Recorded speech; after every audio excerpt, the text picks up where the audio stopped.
October. Raindrops the size of bullets thundered on the castle windows for days on end. The lake rose, the flower beds turned into muddy streams, and Hagrid's pumpkins swelled to the size of garden sheds. The 1st of October. Hagrid's big hairy face appeared in the crack as he pulled the door open. "Hang on," he said, "back, Fang." He let them in, struggling to keep a hold on the collar of an enormous black boarhound. Harry Potter and the Philosopher's Stone, Chapter 8, The Potions Master. The 2nd of October. A light rain had started to fall by mid-afternoon. It was very cozy, sitting by the fire, listening to the gentle patter of the drops on the window, watching Hagrid darning his socks and arguing with Hermione about house elves, for he flatly refused to join Spew when she showed him her badges. Harry Potter and the Goblet of Fire, Chapter 16, The Goblet of Fire. The 3rd of October. In the small vegetable patch behind Hagrid's house were a dozen of the largest pumpkins Harry had ever seen. Each was the size of a large boulder. "Getting on well, aren't they?" said Hagrid happily, for the Halloween feast should be big enough by then. "What have you been feeding them?" said Harry. Hagrid looked over his shoulder to check that they were alone. "Well, I've been giving them, a bit of help." Harry noticed Hagrid's flowery pink umbrella leaning against the back wall of the cabin. Harry Potter and the Chamber of Secrets, Chapter 7, Mudbloods and Murmurs. The 4th of October. Professor McGonagall's birthday. Happy birthday, Minerva. "How did you know it was me?" she asked. "My dear Professor, I've never seen a cat sit so stiffly." "You'd be stiff if you'd been sitting on a brick wall all day," said Professor McGonagall. Harry Potter and the Philosopher's Stone, Chapter 1, The Boy Who Lived.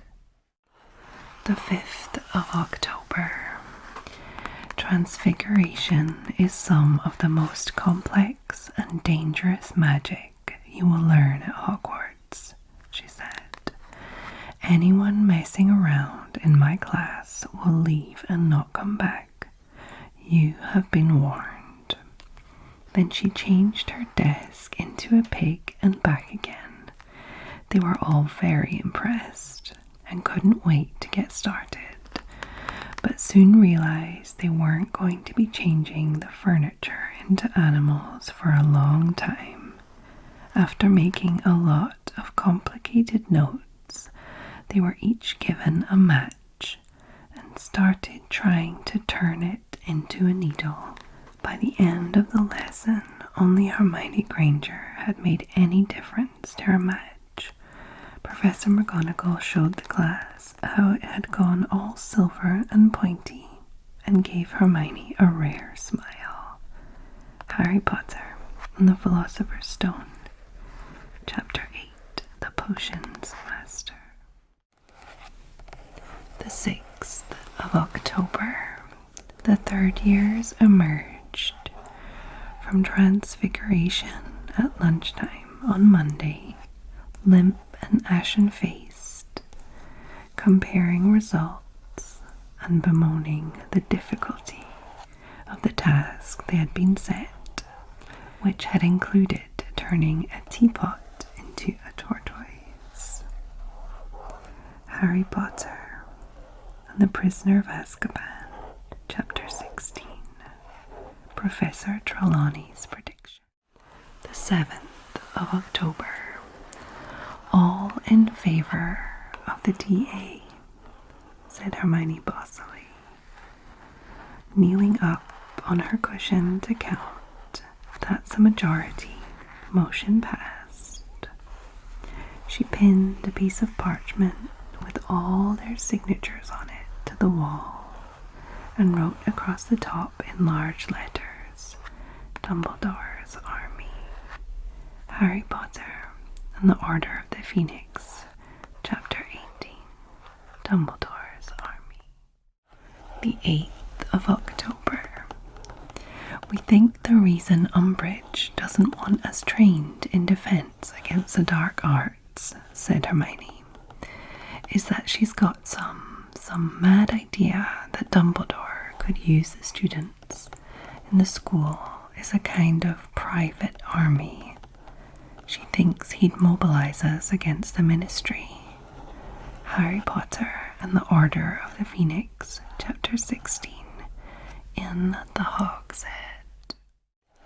The 9th of October. The walls were lined with wooden bookcases, and instead of chairs, there were large silk cushions on the floor. A set of shelves at the far end of the room carried a range of instruments, such as sneakoscopes, secrecy sensors, and a large cracked faux glass that Harry was sure had hung the previous year in the fake Moody's office.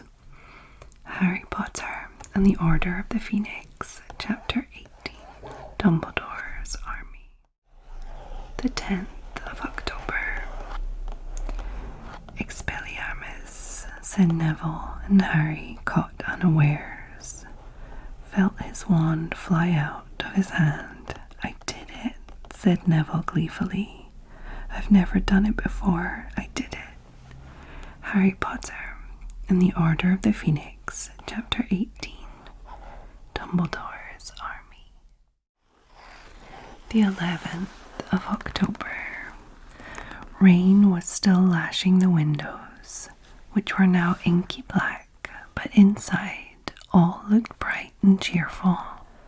The firelight glowed over the countless squashy armchairs where people sat reading, talking, doing homework, or in the case of Fred and George Weasley, trying to find out what would happen if you fed a filibuster firework to a salamander.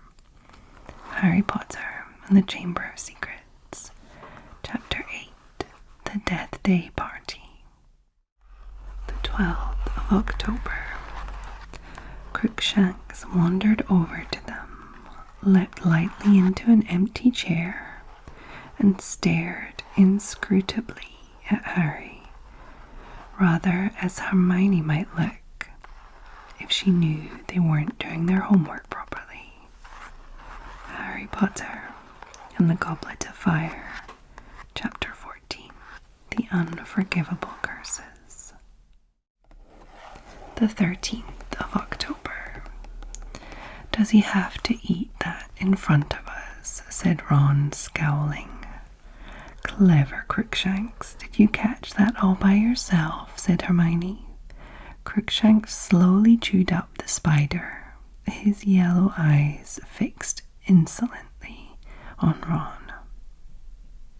Harry Potter and the Prisoner of Azkaban, Chapter 8, Flight of the Fat Lady. The 14th of October. Catch that cat, yelled Ron, as Crookshanks freed himself from the remnants of the bag, sprang over the table, and chased after the terrified Scabbers. Harry Potter and the Prisoner of Azkaban, Chapter 8, Flight of the Fat Lady. The 15th of October. The snitch he had caught earlier was now zooming around and around the common room. People were watching its progress as though hypnotized, and Crookshanks was leaping from chair to chair trying to catch it. Harry Potter and the Order of the Phoenix, Chapter 19, The Lion and the Serpent. The 16th of October, they watched the birds soaring overhead, glittering, glittering. They're not birds, Harry said suddenly. They're keys, winged keys. Look carefully. Harry Potter and the Philosopher's Stone, Chapter 16, Through the Trapdoor. The 17th of October, Professor Flitwick's birthday. Happy birthday, Professor. Now, don't forget that nice wrist movement we've been practicing, squeaked Professor Flitwick, perched on top of his pile of books as usual. Swish and flick. Remember, swish and flick. And saying the magic words properly is very important too. Never forget Wizard Barufio, who said S instead of F and found himself on the floor with a buffalo on his chest. Harry Potter and the Philosopher's Stone, Chapter 10, Halloween. The 18th of October, Hermione rolled up the sleeves of her gown, flicked her wand, and said, Wingardium Leviosa. Their feather rose off the desk and hovered about 4 feet above their heads. Harry Potter and the Philosopher's Stone, Chapter 10, Halloween. The 19th of October. The teachers were, of course, forbidden from mentioning the interview by Educational Decree number 26, but they found ways to express their feelings about it all the same. Professor Sprout awarded Gryffindor 20 points when Harry passed her a watering can. A beaming Professor Flitwick pressed a box of squeaking sugar mice on him at the end of charms and said shh and hurried away. Harry Potter and the Order of the Phoenix, Chapter 26, Seen and Unforeseen. The 20th of October, Harry saw with immense satisfaction a dishevelled and soot-blackened Umbridge, tottering sweaty-faced from Professor Flitwick's classroom. "Thank you so much, Professor," said Professor Flitwick in his squeaky little voice. "I could have got rid of the sparklers myself, of course, but I wasn't sure whether or not I had the authority." Beaming, he closed his classroom door in her snarling face. Harry Potter and the Order of the Phoenix, Chapter 28, Snape's Worst Memory. The 21st of October, Madame Pomfrey, the matron, was kept busy by a sudden spate of colds among the staff and students.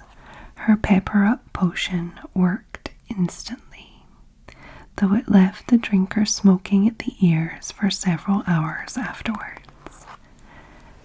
Harry Potter and the Chamber of Secrets, Chapter 8, The Death Day Party.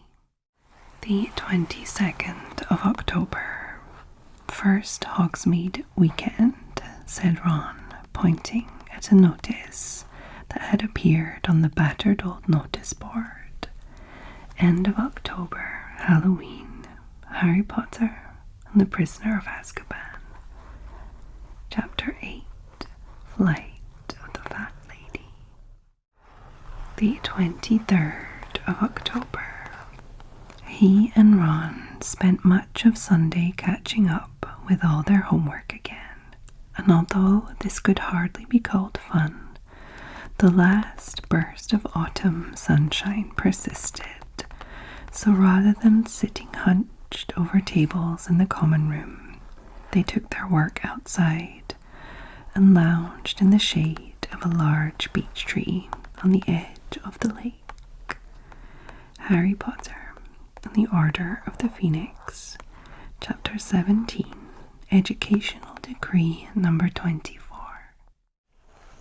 The 24th of October.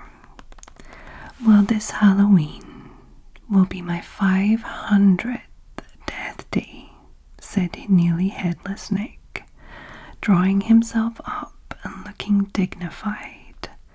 Oh, said Harry, not sure whether he should look sorry or happy about this. Right. Harry Potter and the Chamber of Secrets, Chapter 8, The Death Day Party. The 25th of October. I'm holding a party in one of the roomier dungeons. Friends will be coming from all over the country. It would be such an honour if you would attend. Nearly Headless Nick. Harry Potter and the Chamber of Secrets, Chapter 8, The Death Day Party.